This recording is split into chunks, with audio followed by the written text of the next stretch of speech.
नमस्कार, स्वागत है आप सभी का प्रेगनेंसी सीरीज़ के पार्ट 2 और फाइनल पार्ट में। जिन लोगों ने भी पार्ट 1 नहीं देखा वो प्लीज़ उसको डिस्क्रिप्शन बॉक्स में मैंने लिंक दे रखा है, उस पे जाएँ, उस पे क्लिक करें और उसको ज़रूर देखें। आपके लाइक्स और कमेंट्स का मुझे बेसब्री से इंतज़ार रहेगा। तो फ्रेंड्स, जिन लोगों ने भी मेरा पार्ट 1 देखा है प्रेगनेंसी सीरीज़ का, उनको पता होगा कि मेरी जो प्रेगनेंसी जर्नी रही वो उसमें काफ़ी स्ट्रगल रहा और इतने स्ट्रगल करने के बाद भी 4-5 साल स्ट्रगल करने के बाद भी मुझे कंसीव हुआ, सब कुछ सही हुआ, लेकिन एंड में it was a still birth. Meconium aspiration हो गया था।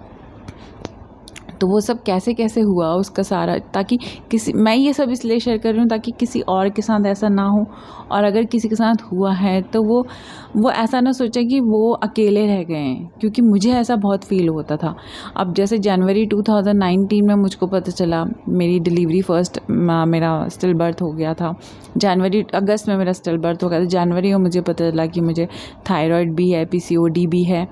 एंड उस समय मेरा वेट था 95 kg। मैं 105 kg हो गया था डिलीवरी के टाइम पे, जो कि 4 to 6 मंथ्स में सिर्फ 10 किलो कम हुआ था। जो कि मैं बहुत एक्सरसाइज कर रही थी, मैं काफ़ी चाह रही थी मेरा वेट रिड्यूस हो, लेकिन नहीं हो रहा था। तो रीज़न मुझे जनवरी में पता चला, क्योंकि मुझे थायराइड था, और थायराइड में आपको एक अलग तरह की डाइट और एक अलग तरह का रिजीम फॉलो करना पड़ता है, तब आपका वेट लॉस होता है। और फिर मेडिकेशन भी नहीं थी, मैं तो मेडिसिन में थी ही नहीं। जब मेरा थायराइड निकला तो मुझे हाशिमोटोस थायराइडिज्म निकला, और मेरा थायराइड था 81, जो कि आम तौर पे नॉर्मल थायराइड आपका अंडर 1 होना चाहिए, 1 के अंदर आना चाहिए आपका थायराइड, अगर आपको थायराइडिज्म नहीं है तो ये सब था। उस समय मेरा वज़न था 95 kg। एंड मैं सच में इतनी ज़्यादा डिप्रेस थी ना कि मैं अगर किसी की प्रेगनेंसी की या डिलीवरी की न्यूज़ सुनती थी ना, तो मैं बस ऊपर वाले से यही कहती थी कि आखिर मेरे साथ ही क्यों हुआ। मैं कभी किसी का सुनती नहीं हूँ कि इतनी स्ट्रगल के बाद आपका स्टिल बर्थ हो गया। डॉक्टर ने भी मुझे, वो एक छोटा नर्सिंग होम था, उन्होंने मुझे बोला कि इतने रेगुलर चेकअप्स के बाद तो कहीं 200 या 500 में ही ऐसा किसी के साथ होता है। तो हम हर किसी से यही पूछ रही थी कि किसी के साथ ऐसा हुआ है जो मेरे साथ हुआ है।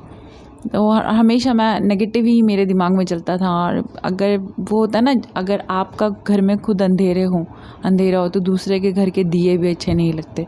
तो उसी टाइप का मुझे ना किसी के बर्थडे में जाने का मन करता था, ना कहीं जाने का मन करता। मेरा मेंटल स्टेट इतना डिप्रेसिव था। एंड सोसाइटी की बातें उनको सुन के ना और डिप्रेसिव फील होता है।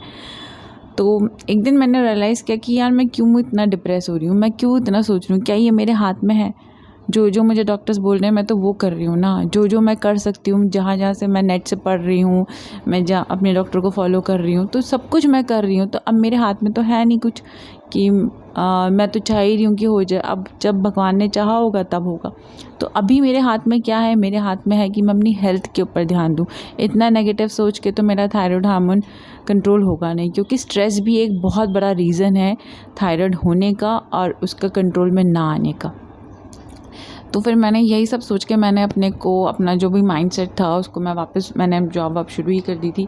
अपने को बिज़ी रखती थी, डाइट रिजीम्स एंड एक्सरसाइज करना, जिम जॉइन करना, अलग अलग एक्टिविटीज़, फिज़िकल एक्टिविटीज़ में पार्टिसिपेट करना, जिससे कि क्योंकि थायराइड और PCOD दोनों ही एक्टिव लाइफस्टाइल चाहते हैं। अगर आप एक्टिव लाइफस्टाइल रखो तो आपका दोनों ही चीज़ें रेगुलेट रहेंगी।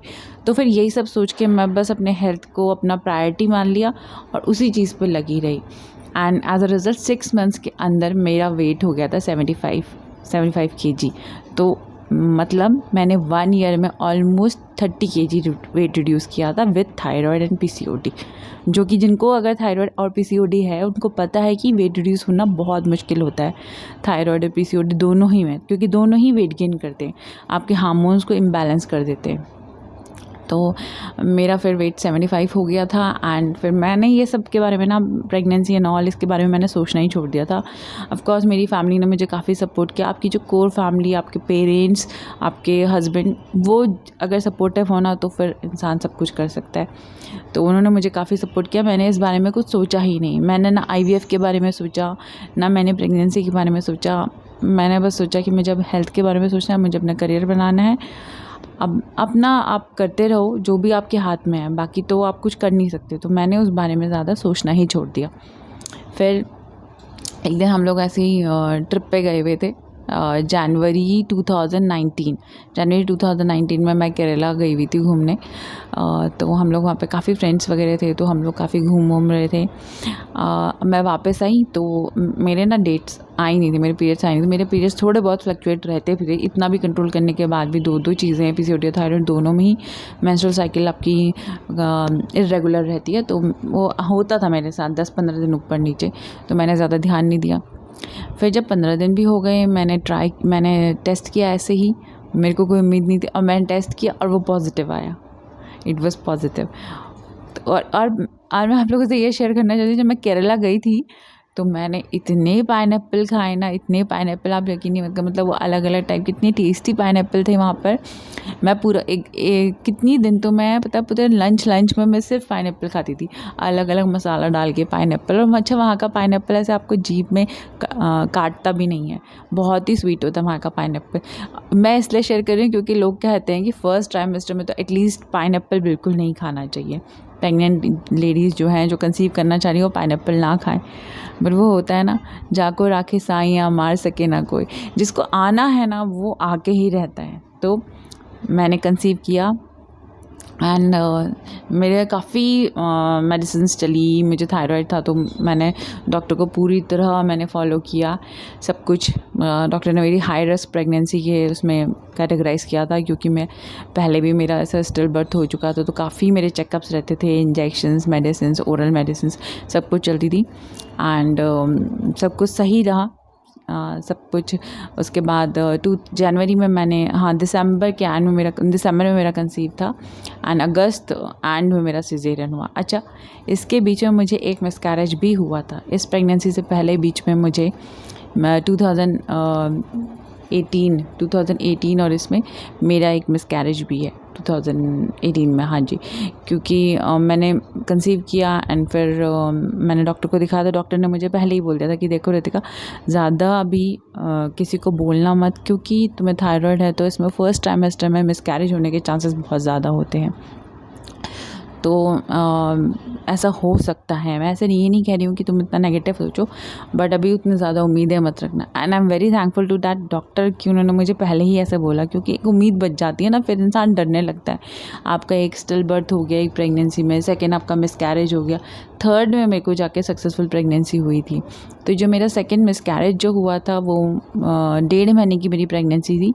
मैं गई थी एक बार, अब फर्स्ट जो हार्ट बीट के लिए टेस्ट होता है, अल्ट्रासाउंड होता है, उसमें मैं गई तो कोई हार्ट बीट नहीं थी। फिर डॉक्टर ने मुझे 1 हफ़्ते बाद रिपीट करने को बोला अल्ट्रासाउंड, तो मैंने 1 हफ़्ते बाद फिर गई, तब भी कोई हार्ट बीट नहीं थी। फिर मेरी गायनेक ने मुझे बोला आप HCG टेस्ट करवाओ, ह्यूमन क्रोनिक गोनाडोट्रोपिन हार्मोन। वो एक हार्मोन होता है जो आपका प्रेगनेंसी जब आप कंसीव करते हो तो आपका वो हार्मोन बढ़ना चाहिए। तो उन्होंने कंपैरिजन किया था, 24 आवर्स या 48 आवर्स का कंपैरिजन होता है उसमें। अगर वो हार्मोन बढ़ रहा है तो इसका मतलब बच्चा ग्रो कर रहा है, भले लेट कर रहा है, बट वो हार्मोन बढ़ना चाहिए। पर मेरे केस में वो हार्मोन रिड्यूस हो रहा था, उसके नंबर्स रिड्यूस होते, इसका मतलब मिसकैरेज हो चुका था। तो फिर मुझे मुझे डॉक्टर ने अबॉर्शन की किट प्रिस्क्राइब करी थी, वो किया एंड फिर अबॉर्ट कराना पड़ा मुझे। It was very heart breaking. तो जब मेरी ये थर्ड प्रेगनेंसी थी ना, मैं इतना डर के अल्ट्रासाउंड कराने जाती थी, बहुत डर के मैं जाती थी।